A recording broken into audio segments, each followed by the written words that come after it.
and speak. What? I got your gun. There are television shows, and then there are phenomena. Star Trek sits firmly in the second category, a franchise so deeply woven into the cultural fabric of the last 6 decades that it has influenced everything from scientific terminology to the design of actual technology used by NASA. Millions of people have watched the original series, memeized Spock's eyebrow raises, quoted Kirk's speeches, and debated the finer points of Starfleet regulations in online forums at 2 in the morning. And yet, for all that devotion, for all those rewatches and anniversary marathons and collector's edition box sets, there are things hiding in plain sight that even the most dedicated fans have never consciously noticed. That is the fascinating paradox of Star Trek. The more you love it, the more you watch it, and the more you watch it, the more you become absorbed in the story itself, the diplomacy, the moral dilemmas, the alien encounters, and the less you notice the seams holding the whole magnificent illusion together. The production team of the original series, working under the relentless pressure of tight television schedules and budgets that would make modern streaming executives laugh, were forced to be extraordinarily creative. They repurposed everyday objects. They hid personal histories behind camera angles. They wrote inside jokes into the set design that have gone unread by audiences for 50 years. They worked through the night, improvised solutions on the fly, and somehow produced one of the most enduring works of popular science fiction ever made. What follows is a journey behind the transporter room doors, past the warp core and the GNDN-labeled pipes, and into the hidden corners of the USS Enterprise that most viewers have sailed right past without a second glance. Some of these details are funny. Some are genuinely moving. And some reveal just how much ingenuity was required to make the future look believable on a shoestring budget. So settle in, because you are about to see Star Trek in a way you never quite have before. Let's begin with one of the most quietly poignant secrets in the entire run of the original series, a secret that was never hidden for vanity, but for dignity.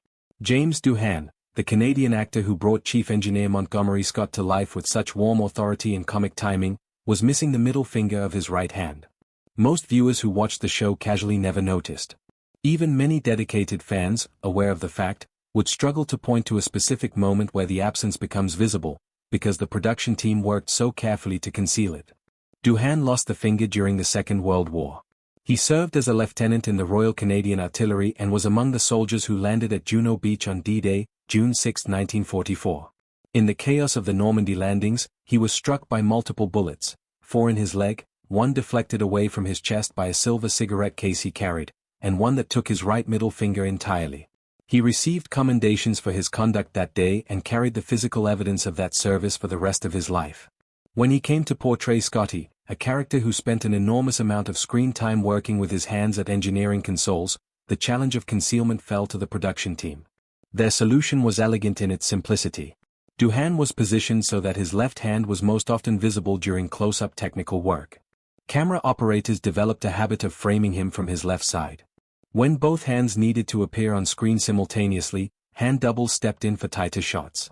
The prop department quietly designed certain pieces of equipment that could be operated in ways that naturally kept his right hand partially obscured. It was a collective, unspoken act of professional courtesy that persisted through the entire run of the show, and it worked so seamlessly that audiences spent years watching Scotty save the Enterprise without ever noticing that the miracle worker was quietly concealing a war wound every single day on set. Here is a question worth asking yourself the next time you watch the original series. When alien characters pour drinks from those elegant, oddly shaped containers sitting on tables across the galaxy, does anything about those bottles seem vaguely familiar? If you are a collector of American whiskey, the answer might suddenly come to you. The production team on the original series had limited resources and unlimited need for props that looked exotic and otherworldly. Their solution, on more than one occasion, was to look at what was already available and ask a different question, not what does this look like, but what could this become?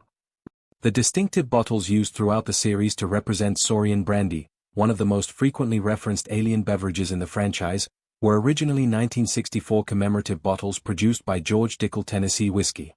The bottles had an unusual powder horn shape that made them stand out from conventional glass containers, and with minimal modification, primarily repainting and relabeling, they transformed convincingly into the kind of exotic alien glassware that suggested centuries of interstellar trade routes and distant civilizations. Both lighter and darker glass variants appeared across different episodes, though collectors who have sought out the originals tend to consider the lighter brown version more faithful to what appeared on screen. The bottles became so associated with the show that surviving examples in good condition are now sought by two distinct communities, Star Trek enthusiasts and bourbon collectors, creating a peculiar overlap in the antique market that Gene Roddenberry almost certainly never anticipated. The whiskey bottle trick was not an isolated incident. It reflects a broader philosophy of prop creation that ran through the entire original series. Salt shakers became Dr. McCoy's medical instruments. Household appliances were rearranged, painted, and relabeled to become ship's equipment. Packaging materials reappeared as control panels. The team was essentially doing what artists have always done, finding the extraordinary inside the ordinary, except they were doing it on deadline, for network television, every single week. Not all of Star Trek's hidden details require a close examination of the physical set. Some of them are written right there in the opening credits, if you know what you are looking for and understand what they meant. The relationship between William Shatner and Leonard Nimoy was one of the great professional partnerships in television history, but it was not without its tensions, and nowhere was that tension more precisely, almost comically, documented than in the typographical requirements of their contracts. Nimoy's billing agreement contained a specific provision requiring that his credit appear at a size no less than 75% of the size afforded to Shatner. This was not approximate or general, it was a precise percentage, written into the contract and enforced with enough rigor that production office memos specifically referenced it when discussing credit changes. Beginning with the fourth episode to air, the credits were adjusted to reflect this arrangement, and internal documentation was explicit about the ceiling as well as the floor. Nimoy's credit was to be no more than 75% of Shatner's type size.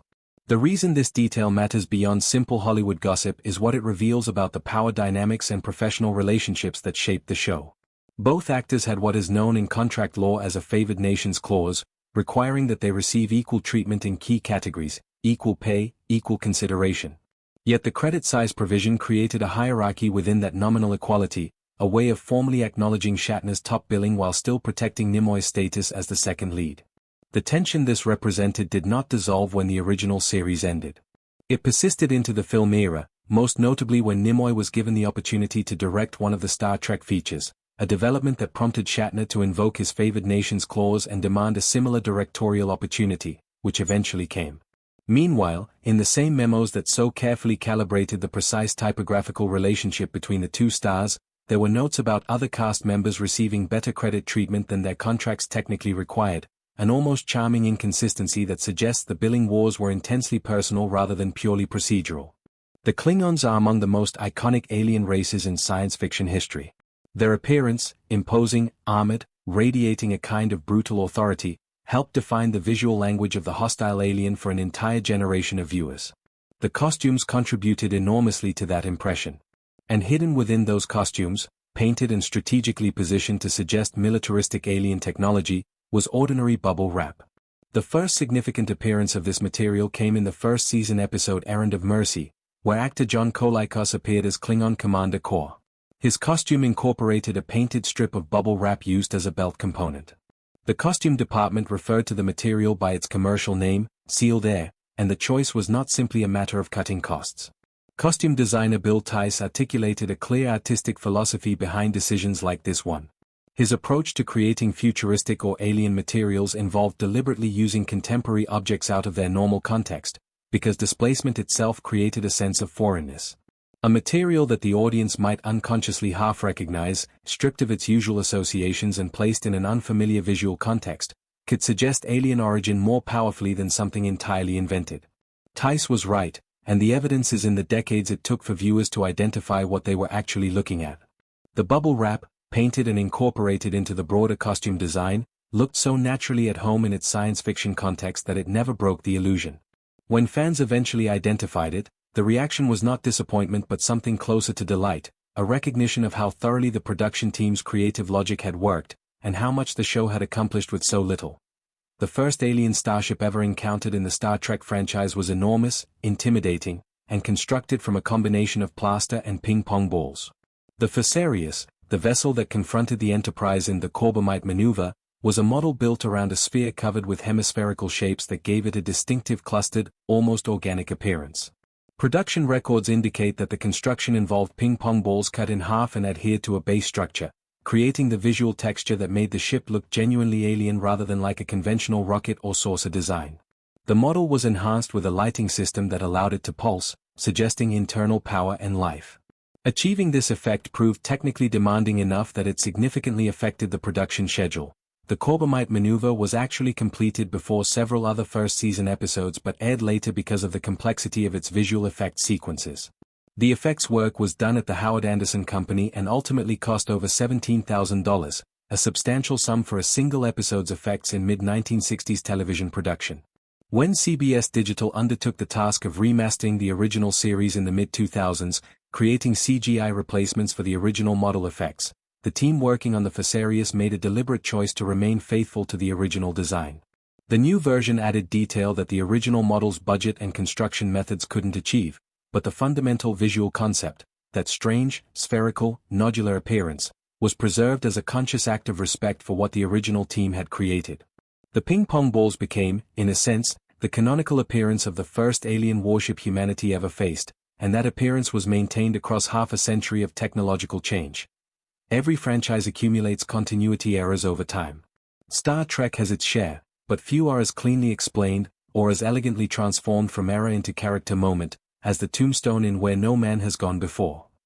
In that early episode, Lieutenant Commander Gary Mitchell, a character who develops godlike psychic abilities after the Enterprise passes through the galactic barrier, creates a grave marker for Captain Kirk during a confrontation. The tombstone reads James R. Kirk. Anyone who has watched more than a handful of episodes knows that this is wrong. Kirk's middle initial is T, for Tiberius, a detail established and maintained consistently across the rest of the original series and into the film era. The R on the tombstone is simply an error, a detail that slipped through in a very early episode before certain character specifics had been fully standardized across the production. What makes this particular error memorable is the official response to it. Gene Roddenberry, the show's creator, addressed the discrepancy directly. His explanation, relayed through writer D.C. Fontana, was simply that Gary Mitchell had acquired godlike powers but remained fundamentally human, and humans make mistakes. The omnipotent being carving a tombstone for his former captain got the middle initial wrong. It is one of those moments where a production oversight accidentally became something richer, a small reminder that even beings of extraordinary power are not infallible, and that the story could absorb and transform its own imperfections rather than being undermined by them.